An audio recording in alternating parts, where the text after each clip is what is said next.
जय श्री कृष्ण। परमपिता परमात्मा की कृपा से आप सभी लोग अच्छे होंगे। हम चाहे विद्यार्थी हों, चाहे व्यापारी हों, चाहे कोई भी हो, हम अपने जीवन में कोई न कोई संकल्प जरूर बनाते हैं, कोई न कोई निश्चय अवश्य बनाते हैं कि हम अपने जीवन में इन कार्यों को करेंगे और ऐसे ऐसे करेंगे। बड़े अच्छे अच्छे कार्य बनाते हैं। जब हम लिस्ट देखें, अगर हम उस लिस्ट को हम फॉलो करने लगे तो हम जीवन में करोड़पति बन जाए, परंतु हम उस चीज को फॉलो नहीं कर पाते हैं। हमारे निश्चय कहूँ संकल्प बार बार टूट जाते हैं। ऐसा क्यों होता है? देखिए, जब हम कोई निश्चय करते हैं तो हमारा मन उस नए निश्चय के साथ बड़े ही वैज्ञानिक तरीके से कार्य करता है। जैसे जब नया सत्र शुरू होता है, पिछले सत्र में यदि बच्चे के नंबर कम आए हों तो क्या सोचता है वो कि जो ये सत्र आ रहा है इसमें कमाल कर दूंगा और सबको फेल कर दूंगा और सबसे ज्यादा नंबर लाऊंगा। इस बार तो पिछली बार की तरह करना ही नहीं है, इस बार तो इतने अच्छे नंबर लाने हैं कि सब देख करके आश्चर्य करने लग जाए कि अरे ये क्या मेरे ही नंबर है। इस बार ऐसे उसकी सारी रणनीतियां होती, इसके संकल्प होते हैं। या बच्चे को आप नई कॉपी या पेन ला के दे दो तो जो कॉपी होती है उसके 2-4 पेज सोचेगा कि इस कॉपी में बहुत अच्छा लिखेंगे, एकदम गंदा कुछ होने नहीं देंगे। 2-4 पेज तो वास्तव में अच्छा लिखता है, लेकिन उसके पीछे क्या होता है, फिर ऐसी राइटिंग चलती है, गोजा गोजी चलती है, ऐसा चलता है। और ये हमारे जीवन के जितने भी निर्णय होते हैं ना, उन सबके साथ ये लागू होता है। आपने कोई चीज खरीदी, जैसे आपने कोई कार खरीदी तो आप क्या करेंगे, कुछ दिन तक उसे ढक के रखेंगे, बड़ी अच्छे से धोएंगे, रोज पोछेंगे उसे। पर कुछ दिन बाद जब थोड़े दिन बीतते हैं तो फिर वो बेचारी धूल खा रही होती है। निर्णय जो हमारे होते हैं, जैसे शादी से पहले, जैसे दो पति पत्नी है, वो शादी करने जा रहे होते हैं तो क्या सोचते हैं कि अब जीवन में जितनी बुराइयां आ रही हैं, जीवन में जितने अवगुण रहे हैं, सबको छोड़ेंगे। जो शादी वादी करने वाले हैं या कर चुके हैं वो सब जानते हैं कि अब जीवन में जितनी बुराइयां हैं, जितने अवगुण हैं, सबको छोड़ेंगे और अब एक नए जीवन की शुरुआत करेंगे। माँ के साथ, भाई के साथ, बहन के साथ जो गलतियां की वो आगे नहीं दोहराएंगे और एक नया जीवन जीने का प्रयास करेंगे। ऐसा सोच करके वो विवाह के बंधन में बनते हैं। अच्छा, विवाह के बंधन में बनते उन्हें बड़ी खुशियां होती हैं और कुछ दिन तक उन्हें बड़ा आनंद भी आता है। विवाह के रिश्ते महीने 2 महीने देखो कितने प्रेम से चलते हैं। पति जान देने के लिए तैयार होता है, पत्नी जान देने के लिए तैयार होती है। होता नहीं होता है क्यों? क्योंकि उस समय निर्णय बड़े अच्छे होते हैं। जब हम कोई भी कार्य प्रारंभ करते हैं, दुनिया का कोई भी, उसके साथ जो हमारे निर्णय होते हैं ना, वो बड़े ही सकारात्मक और बड़े ही सही और सटीक होते हैं। तो वो क्या सोचते हैं कि अब विवाह शादी कर लिया है, अब जीवन में किसी गलती को नहीं दोहराएंगे, जीवन को बड़े सुचारू रूप से जिएंगे। ऐसा सोच करके वो दोनों के दोनों बनते हैं। इसलिए 1-2 महीने तक गाड़ी बहुत अच्छी चलती है। फिर क्या होता है, यहीं से सारे लोगों की, विद्यार्थी की भी, व्यापारी की भी, गृहस्थी की भी, सबकी पटरी गड़बड़ाती है। फिर जो उनके पुराने संस्कार हैं, जो उनकी पुरानी वासनाएं हैं, वो उन पे हावी हो जाती हैं। जब पुरानी वासनाएं, पुरानी संस्कार उन पे हावी होते हैं तो फिर वो पुराने ढर्रे पे आ जाते हैं। फिर बालक अपनी पढ़ाई छोड़ देता है, व्यापारी अपने व्यापार में जो सुबह उठना था ये सारी चीजें छोड़ देता है, कार पे झाड़ू पोछा करना छोड़ देता है, जो भी झाड़ू उड़ू करके मतलब उसे साफ करता है वो सारा छोड़ देता है। पति पत्नी जो उनके पुराने विचार थे, वो सारे जो नए बनाए थे विवाह के समय, वो सारे नष्ट हो जाते हैं। क्यों? क्योंकि वासनाएं और पुराने संस्कार हावी हो जाते हैं। आप सत्संग में जाइए, आप सत्संग में जाकर के देखेंगे क्या कि आप जब सत्संग से बाहर निकलेंगे तो आपको लगेगा कि अब तो यही विचार रहना है, ऐसे ही जीवन जीना है, अब तो जीवन में ध्यान योग साधना ही होगी, अब कुछ होगा नहीं, पूरी दुनिया पलट देंगे, हम ही है जो सब फाड़ डालेंगे, चीर डालेंगे। ऐसे विचार आते नहीं आते हैं? स्वाभाविक आते हैं।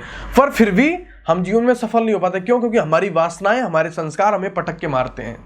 हमारे जीवन में और महापुरुषों के जीवन में, या जो सफल लोग हैं उनके जीवन में यही अंतर है कि उन लोगों ने जो हमारे जीवन में क्षणिक चीजें हैं, जो केवल बहुत छोटे समय के लिए हमारे निश्चय हैं, उनके निश्चय अथाह समय के लिए होते हैं, जीवन भर के लिए होते हैं।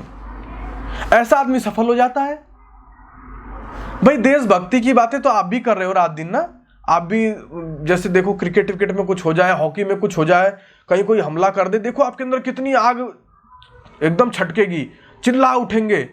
देशभक्ति की बातें तो आप भी कर रहे हैं, लेकिन आप महात्मा गांधी नहीं बन पा रहे हैं, न बन पाएंगे। आप महात्मा गांधी नहीं बन पाएंगे क्योंकि महात्मा गांधी ने देशभक्ति को जीवन भर के लिए अपना लिया।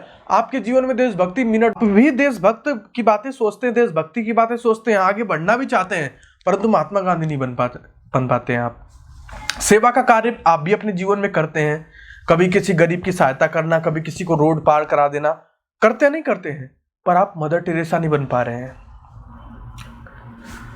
देशभक्ति के लिए आज बहुत सारे शहीद हैं, जवान जो लड़ रहे हैं, पर वो चंद्रशेखर आजाद, राजगुरु सुखदेव, भगत सिंह नहीं बन पा रहे हैं। क्योंकि हम लोगों के निश्चय बहुत थोड़े समय के लिए होते हैं, और जो महापुरुष के निश्चय होते हैं वो बहुत लंबे समय के लिए होते हैं। और जब महापुरुष के निर्णय बड़े लंबे समय के लिए होते हैं तो वही उनके जीवन को महान बना देते हैं। आप भी अपने जीवन को महान बनाना चाहते हैं, समझिए बात को। आप क्या करते हैं? आप क्या अहिंसा आपको नहीं पसंद है?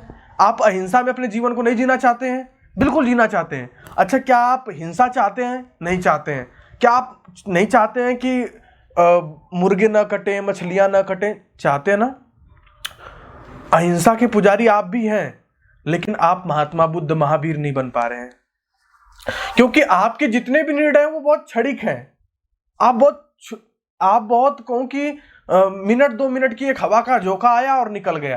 कहते हैं ना कि हमारे जीवन में 3 प्रकार के, सत्व, रज, तम, 3 प्रकार के गुण होते हैं। जब सत्व प्रधान होता है तो खाली अच्छे अच्छे विचार आते हैं। तो वही जब सत्व प्रधान होता है आपके जीवन में, तब आपके जीवन में अच्छे अच्छे विचार आने लग जाते हैं। लेकिन सफल आदमी, सक्सेसफुल आदमी के जीवन में हमेशा सत्यता बहती है।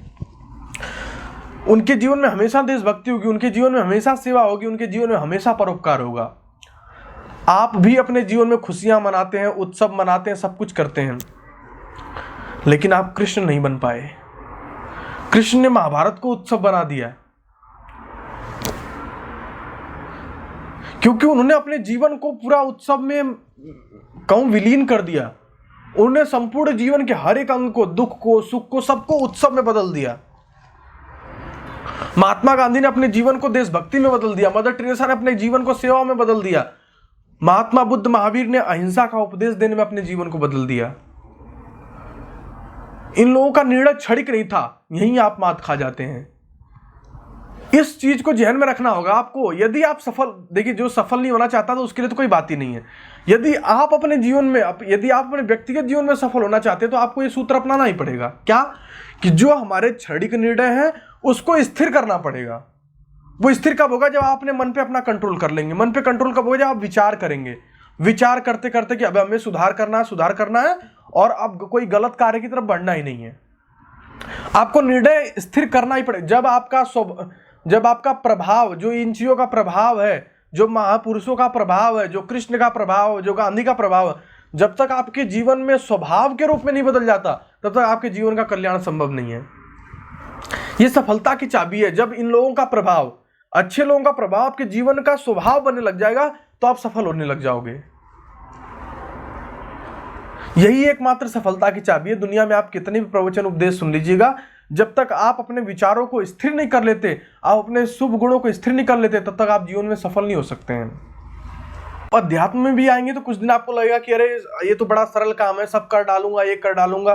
ध्यान भक्ति में क्या है, बैठे रहो। ये ध्यान रखना, जो आदमी सांसारिक जीवन में सफल नहीं है, जो सांसारिक रिश्तों को नहीं निभा पाया, जो सांसारिक मर्यादाओं को नहीं निभा पाया, जो सांसारिक जीवन को नहीं निभा पाया, वो अध्यात्म के जीवन को भी नहीं निभा सकता है। वो यहां भी उलझेगा, क्योंकि जो उन छोटी मोटी बाधाओं को पार नहीं कर पाया, यहां तो बहुत बड़ी बड़ी बाधाएं हैं, इनको कैसे पार करेगा? भक्ति मार्ग आसान नहीं है। भक्ति मार्ग बड़ा जटिल और बड़े समझदार प्रबुद्ध लोगों का मार्ग है। इस चीज को आपको बड़े गहराई और बड़े ही गंभीरता से समझना पड़ेगा। अगर आप सफलता चाहते हैं, जीवन को पूर्णता से भरना चाहते हैं, जीवन में खुशहाली चाहते हैं, तो आप ध्यान रखो, आप जैसे आप चाहते हैं कुछ जीवन में, तो सफल ही होना चाहते होंगे, विफल होना तो कोई नहीं चाहता है। तो जो लोग सफल हुए, उन लोगों ने जो निर्णय किया, उस निर्णय को आपको भी स्थिर करना पड़ेगा। बताते हैं, हमारे देश के आदरणीय प्रधानमंत्री 4 घंटा सोते हैं। अब इस बात को मुझे नहीं पता, लेकिन ये जैसा पूरा समाज बताता है, और कहूं कि मीडिया वाले लोग, जो भी लोग, सारे लोग बताते हैं, वो यही बताते हैं कि हमारे मोदी जी, देश के प्रधानमंत्री जी, केवल 4 घंटे सोते हैं। इसका मतलब ये नहीं कि मैं आपसे ही कह रहा हूं 4 घंटे सो। आप एक अपनी छोटी सी निद्रा लो, परंतु आपके जीवन के जो आवश्यक कार्य हैं वो बहुत जरूरी है। प्रधानमंत्री जी के पास समय नहीं है कि वो ज्यादा नींद ले सके, इसलिए वो कम नींद लेते हैं। परंतु आप लोगों को आवश्यकता है कि आप एक संतुलित नींद लेते हुए महापुरुषों के जीवन को, उनके निर्णयों को अपने जीवन में स्थिर करते हुए आगे बढ़िए। देखिए, सफलता नहीं मिलेगी तो कहिएगा। मात्र यही सफलता का सूत्र है। अपने निर्णयों को, अपने जो भी आपके नए निर्णय हैं उनको स्थिर कर लो। यही कार्य महापुरुषों ने किया। आज भी जो सफल व्यक्तित्व है उसने यही कार्य किया। ये समझदारी जिस दिन आपके अंदर विकसित हो गई, उस दिन दुनिया में आपको कोई सफल होने से नहीं रोक सकता है। इतना ही कहकर मैं अपनी वाणी को विराम देता हूँ। जय श्री कृष्ण।